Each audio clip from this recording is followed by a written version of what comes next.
কথা কবি তোর জিব্বাটা কাইটটা কুত্তা দিয়া খাওয়ামু। এই একটা কথা কান খুলে শুনে রাখ, প্রবাসীর বউদের কি মনে করস কি রাস্তার পতিতা? তোর ঘরে কি মা বোন নাই? নিজের বউ বউ, অন্যের বউ নষ্টা।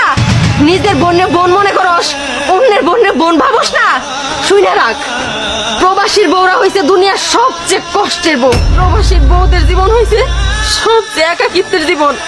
জানোস, দিন শেষে যখন খাইতে যাই স্বামীর পাশে পাই না। এই যে বাজার করার জন্য মহিলা মানুষ হয়ে প্রত্যেকটা দিন রাস্তায় এসে দাঁড়াই থাকি কয়টা বাজারের জন্য। কেউ বাজার করে না দিলে খাই, নাইলে না খায় ঘুমাই।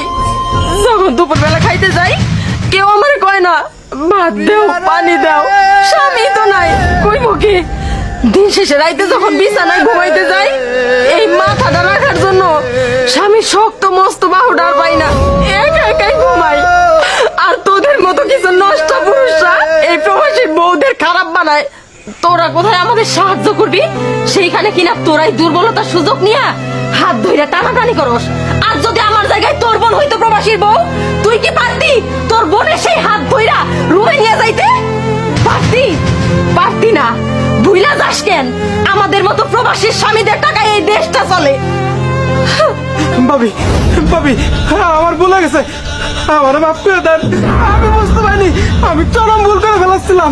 ভাবি আমার মাফ করে দেন, আগে তো সব ধরে দেবো। তারপর আপনি এই সব তার বললেন না, আর আমরা লজ্জা দেন না, আর আমরা লজ্জা দেন না। আল্লাহ আমাকে এমন একটা জীবন কেন দিছ? আমরা দিন শেষে একা একা যাই, তারপরেও কিনা মানুষের ভিক্ষা শুনে জীবন পার করতে হয়।